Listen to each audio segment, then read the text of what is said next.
Welcome to Fear the Fallen's weekly replays. I'm Arctic Blast, and this week I'm joined by Fire Blaster Boy.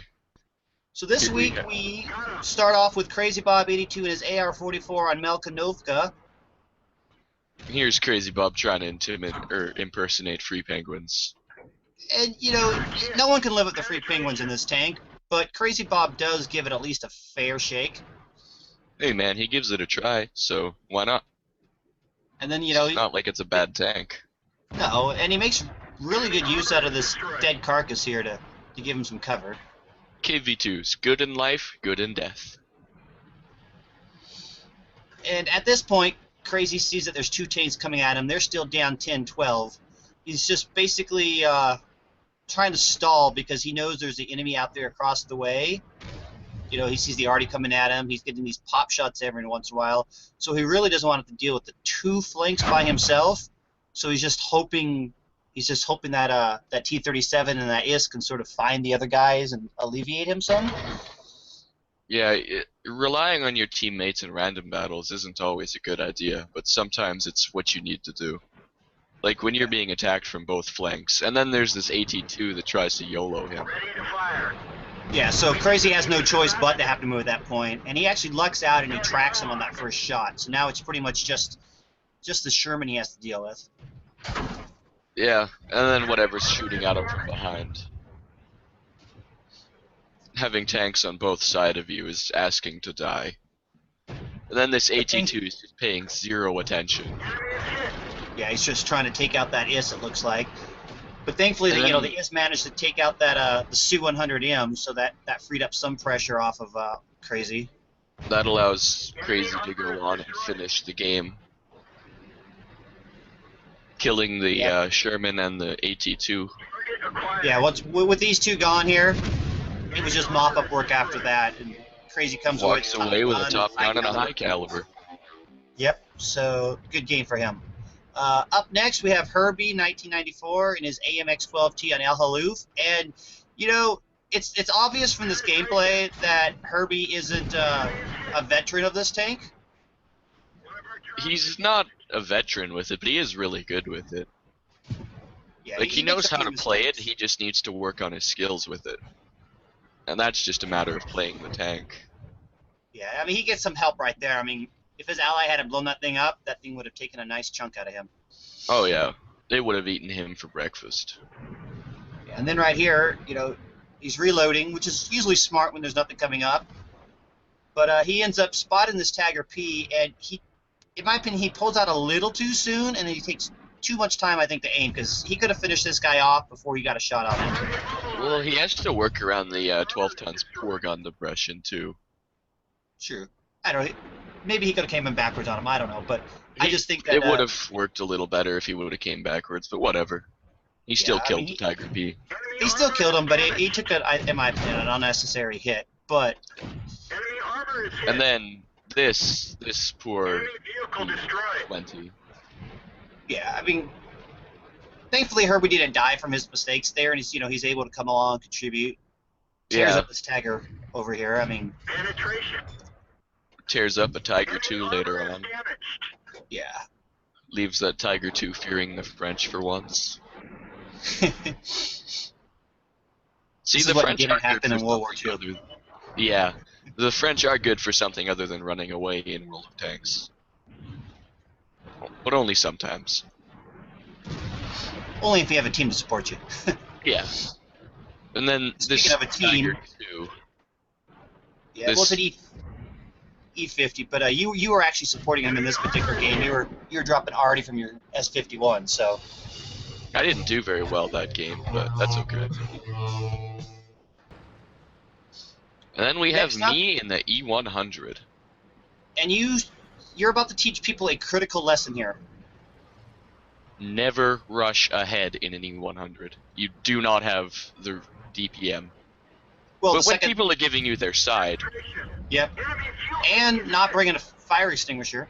See, kids, fire kills, and you can prevent it. Bring a fire extinguisher. And don't play with matches. But that T-34 there walked away with 4 health. And then I realized there was a Death Star beside me, and I'm like, nope, I'm not dealing with that. Yeah, So I deal with it. yeah, because everybody's afraid of a Death Star. Except me. Well, I think you were And still then, afraid of it, but you well, weren't fear-stricken by it. yeah. When people see that big 183 millimeter gun pointing at them, they tend to go into a full head-on rush away from the gun. I take a hit from it, but it's only to be expected, and then finish them off. And then I look at the map and realize, oh crap, they're rushing our base. So you And come turn over to around. that flank and you just Wreck face. go into a full, yeah, it's like a full cavalry charge here. You're like, I'm gonna rush out there and everyone's gonna focus on me and their shots are gonna bounce. One man, siege weapon. Taking hits from artillery and everything else. And then I bounce a shot off of medium. Yeah, that wasn't so good, but Oh well, I still wreck his face later on. it caused him to pull back, which helped the rest of your team move forward. So And later on it in was the game, I kill him anyway, so. yeah, and then this Tagger too. He's just herpaderping. I don't think he notices the E100 rolling up on him. Yeah, so you end up with a High caliber, brothers in arms, and a mastery badge. Yep.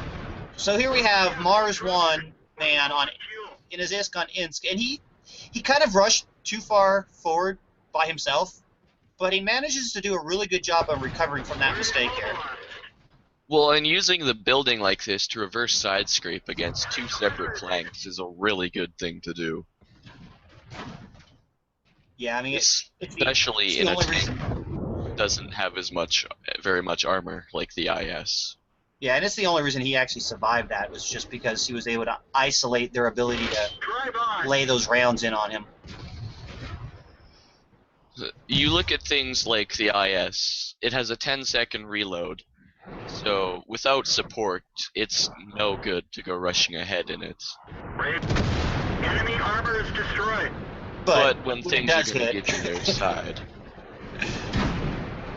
And then here he makes a lucky bounce. Target acquired. And this 12244, if he paid any attention, Mars would have been dead. Because if I'm not mistaken, the 12244 has like a 6-second reload on that 122. So Mars should not have walked away from that as easily as he did. Yeah, I mean, it was luck, it was timing, but, Mars doesn't care what it was. It was him getting kills and his team winning. Exactly, and that's all that matters in the end. Kills, damage, experience. And then the way he deals with this AT-2, he's just missed. He's like, I got to reload. I'm not going to let this thing turn and shoot at me. And what's the best way to deal with an AT-2 if you're not at distance? Get beside it. Right next to him.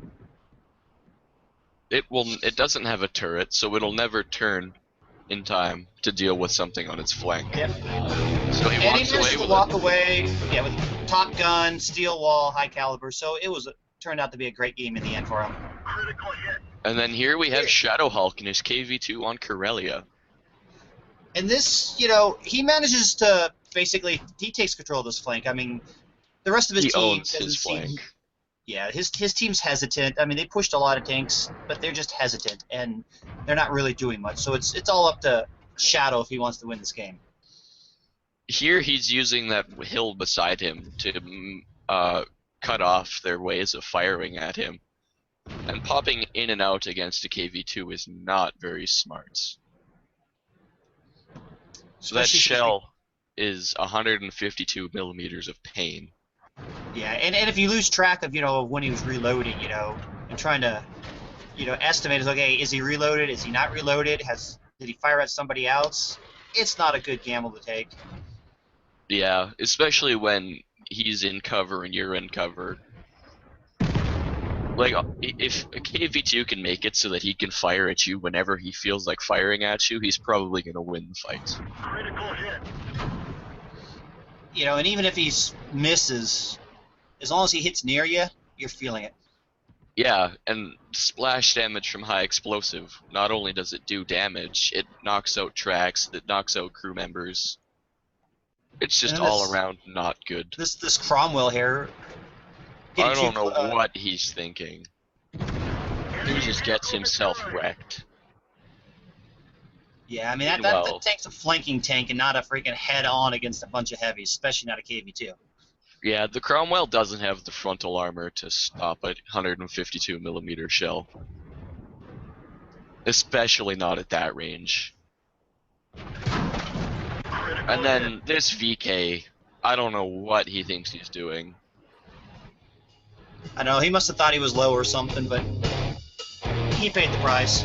And Shadow walks away with a high caliber. Well, that wraps up this week's replays. As you noticed, we went to a 5-tank format just so that we can focus more on each tank's plays.